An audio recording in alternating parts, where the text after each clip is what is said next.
Hi, this is Andrew Smith, instructor at Ferris State University and runner of art by Smitty.com. This is going to be part 11 in my Dota 2 workshop tutorial series. In the part 10 we went over creating mask 1 map for the Dota shaders. In this tutorial we're going to go over creating the mask 2 map for the light blade in use in Dota 2. Now let's take a look here at the Dota 2 character shader masks guide. Like I've said, we've created the color, we've created the normal, we've created mask 1. Now we have to do mask 2, and this has to do mainly with all of your specular information. Coming down one more page to the overview, here in the second column, we're going to be creating 4 different textures for the light blade. First one's going to be in the red channel. It's going to be the specular intensity. Think of that as your normal specular map, this, from what I can gather. In the green channel is going to be the rim light mask. That's going to kind of be something I'm not super familiar with, but we'll use this document as a guide to get us desired results. The third one is in the blue channel. That's going to be our tint, the specular map by the base color. So it's essentially saying anything in white, the specular highlights are going to be the color of the diffuse map and not just white. Okay. In the alpha channel goes our specular exponent map. You can think of this as your glossiness settings. Okay, so the whiter it is, the glossier it's going to be, the darker it is, the more matte finish it's going to be. So we have to create all of these maps. Now, the cool part is we can really just start with our diffuse map that we created. All those different texture bakes that we did will come in handy for this. So it's a good thing that we decided to create a high poly and low poly, and we baked everything. It's going to make our job really, really easy. Coming into Photoshop, here's our diffuse map that we left off with last time. So I'm going to do is I'm going to say save as, and this is going to be the light blade mask 2 PSD. So now this document is the mask 2 document. I'm going to come in here and actually go and open up in my textures the original diffuse Photoshop file here. So we have the diffuse and then now our mask map. Just so I can kind of drag and drop different layers that I need, I'm actually going to come in here and delete a lot of the information that I've already done. We need the ambient occlusion map, and we really don't need these 2 maps right now. In fact, I'm just going to get rid of them for the most part. So we have our AO. It's really not that noticeable right now. Anyway, let's get back to here. Let's start out with the specular intensity. I'm going to roll down here. Specular intensity. Okay. So the object on the left is with a specular map that is all black. It has no specularity. This is if the entire texture map were white. Everything has specularity. It's our job to come in here and author the specular map so that it gives us desired results. You can see here that the leather straps are black. They're less specular here. So we got to kind of think about the light blade and what we want on the light blade to be specular. Looking at this mallet here, I know that I need my my blade itself to be quite specular. Okay, so first thing I'm actually going to do is hit Control-Shift-U and change this diffuse map and desaturate it. Coming back here, because we can see this is just a black and white image. It's telling me that an ambient occlusion map is a good base for this map, actually. So what we're going to do is make sure that that's a little bit more present here. I'm going to come in here, crank that up, make sure it's set to multiply instead of color burn. And I might even decide to duplicate it maybe once, maybe even twice. This way I'm getting more of the detail in here that I'm looking for.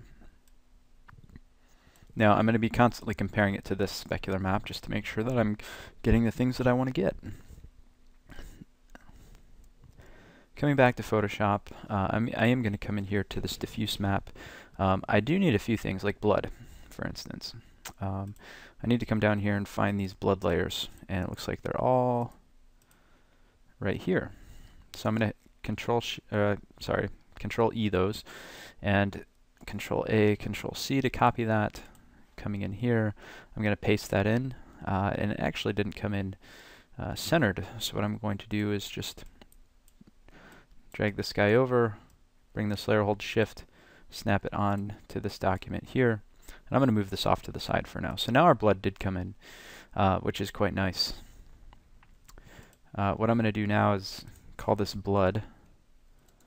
Now, I am going to make sure that the blood, I'm going to desaturate this as well.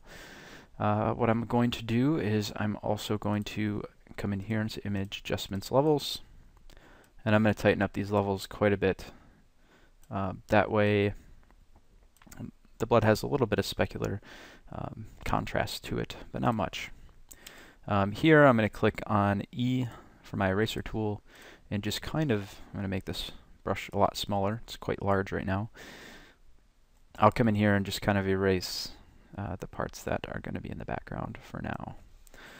Also here in my diffuse, I'm going to select the outer laying parts, hit G, come in here, fill that in with black, and there we go. Okay, next part up, I'm going to come in here, and I actually don't want the leather straps to be very specular at all. So I need to come back to this document here and go find the leather straps. Okay.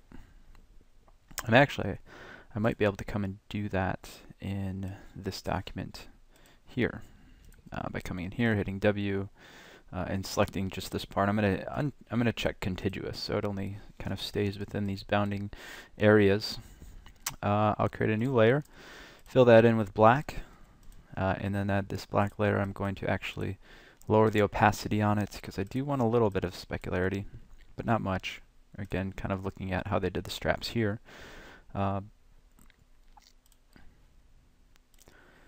And let's see here. I might actually come in here and adjust some contrast in that area. Before I do that, I do want to split up some of these different parts, like the red parts. Copy it, paste that. I'm actually going to set this as a multiply as well, make that a little bit darker. Again, I don't need a whole lot of specular highlights on the red stone. Now one thing I'm noticing is I'm looking at this specular map of theirs, and I come up and look at the diffuse map. All the grunge and the cuts and the scratches aren't in the diffuse. If they are, they're not very noticeable. But they're very noticeable in the specular map. This really isn't my style, but I might actually come in here and just add some added detail into the specular map. The only reason I'm going to be doing this would be to essentially just try and match their style. I guess that's the whole point of this tutorial, is to match the Dota style, so I guess I'll go out of my comfort zone a little bit and do that. Okay, so I've loaded in a layer here of just the texture of grunge, and I'm going to come in here and say image adjustments levels and just tighten these the histogram up a bit.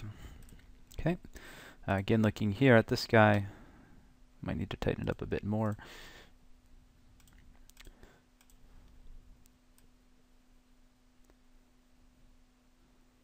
Something like that should work. I'm going to come in here and hit multiply. That way it's just kind of multiplied over the top. I really don't want the scratches and whatnot to be everywhere. I kind of only want them to be on the stone, since that's kind of the rough and ragged parts. Might even drop the opacity down a little bit as well. Okay, coming in here, I'll hit W, select these parts. Control-Shift-I to invert that selection and delete everything else. So now I have the grunge just on the rock parts, which is kind of cool. Okay. Next up, I don't normally like, well actually, let's see here.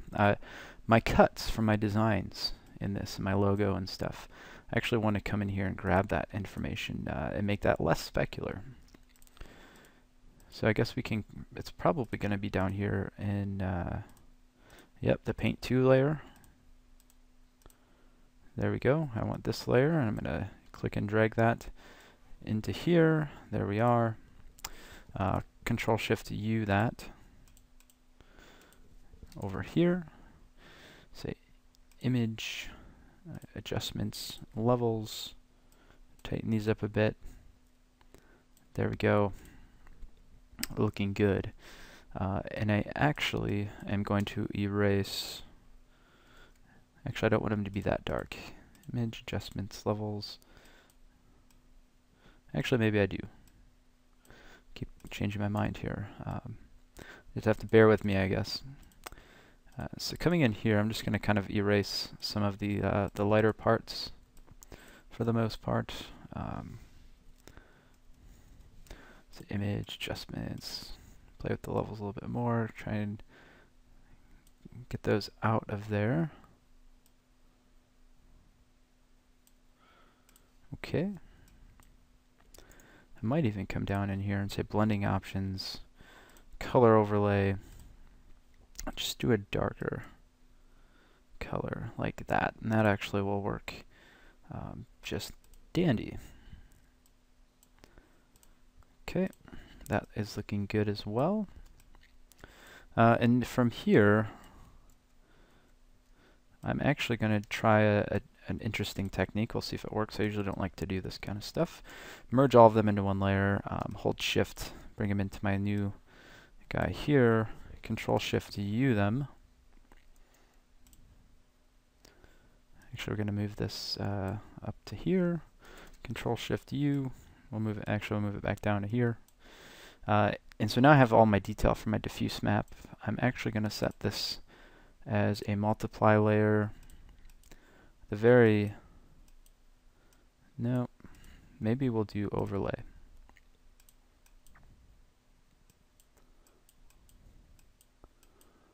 There we go. It's looking pretty cool. Okay, one thing I noticed about this guy is there's a lot more white, although it is mostly metal, right? I don't have as much metal going on in mine, so I guess mine makes sense. I might come in here. I might select the blade area, copy and paste that. Set this out to multiply. Duplicate it a couple times, mainly just because I don't want it to be quite that white. And then I'll come in here with an erase brush. That erase brush might have a little bit of texture to it, just to add some more contrast and interesting specular reflections, giving that a little bit of texture when light hits it in the game. And that actually looks pretty cool. So might delete the other one, come in here and duplicate that guy, making that grunge a little bit more noticeable. There we go. Maybe lower that down a bit. And there we are. Okay, so I think I'm pretty much done with the spec map at this point. In my future, when I go and create these other maps, I'm going to speed up the video a little bit now that you kind of get an idea of my process, and you're not sitting here watching me for another half hour or so. So I need to duplicate these. Select this guy, Control A, Control C, and we need to paste this into the red channel, I believe. Yep.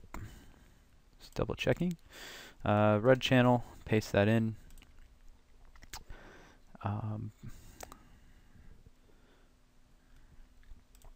Actually, I can turn that off. Create a new layer here. G, fill it in with black. That way we can see. I actually need to paste that back into the red channel. There we go. Now I can kind of see everything. So that's looking good. Moving on to the green channel, this is going to be the rim light. And I can see everything's pretty much faded out except for the dark leather is pretty white. I'm going to emulate that same technique with mine. And I'll speed up the video.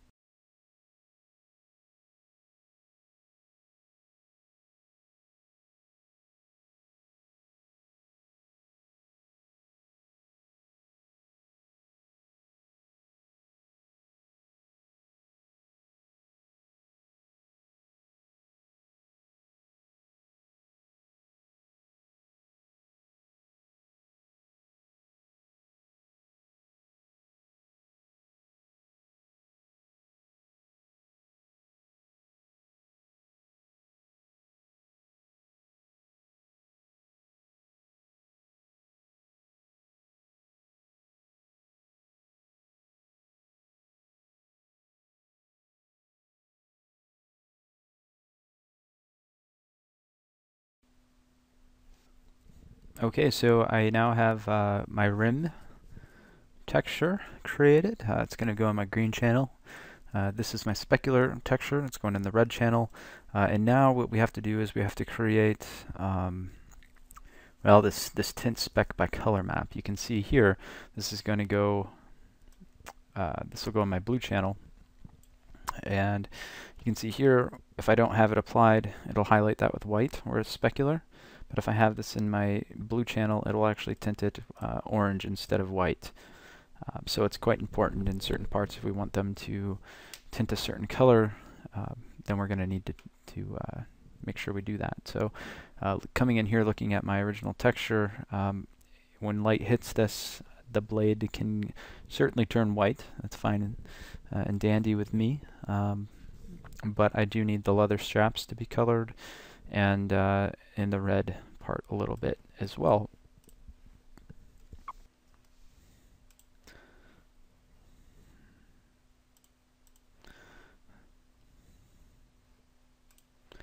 Coming in here, I'll duplicate this. Whoops. We'll call this spec color.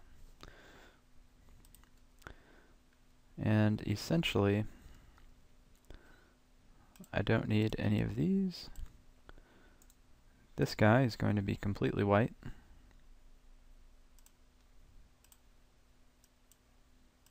Because I do want that to tint to the color. And then the red areas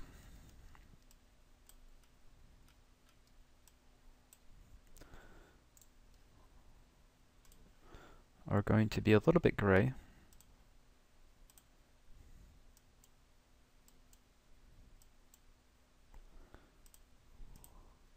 And everything else is going to be black, because I don't want it to tint in spec color. There we are. I do need to come in here and edit this guy a little bit.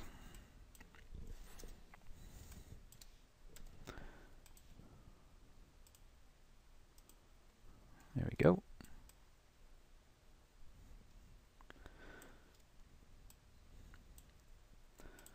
Okay, so we have our spec color, and that's going to go in our blue channel. And now all we have to do is worry about the glossiness. Coming back here to the guide here, you can see that, well, this is with a full specular exponent of white. Everything's very glossy and shiny. When you start to make them more towards black, they get more matted out in overall spec. So we're going to go ahead and play with that a little bit, and I'll speed up the video.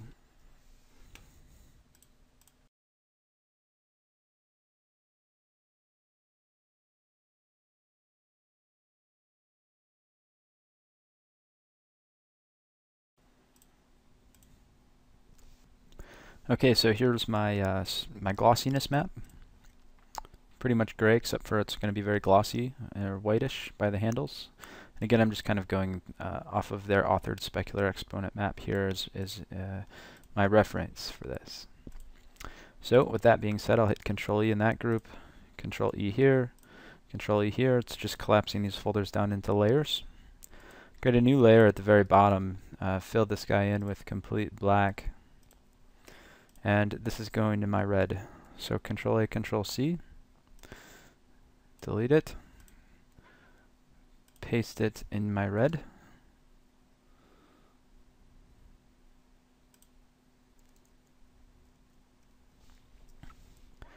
Come here to my green layer. Control A, Control C. Paste this into my green. Coming back here. Select my blue channel, paste it in the blue channel here. Now I have to create a new alpha, and I need to grab this guy, Control A, Control C, and then paste it in the alpha map here. There we are. So this is kind of the final result of what we're going to get. I can actually delete all of these layers because they've been pasted into the different channels of this all black layer here. And this is kind of like the end result of what we get for this. coming in here, we need to check to make sure that looks right. And looking at their masking too, they got all kinds of funky colors, especially for characters. And I'd say that this looks, you know, if I turned off the alpha, I'd say that this looks pretty good. So I'm going to Control S to save that. And from here, what I need to do is I need to save these out as targas. And I also need to change the size of them. So I'm going to say image size. We'll say width is going to be 256. There we go. So I'm going to hit Control Shift S, and we'll save this out as a targa. Mask 2. 32 bits because we want to export this out with an alpha map. Hit OK. And I'm going to go through and do this with all the other texture maps, and then we're pretty much done with the textures. In the next part, what we're going to cover is taking this model that's been unwrapped and textured and baked and actually import it into the game. So I'll see you guys in part 12.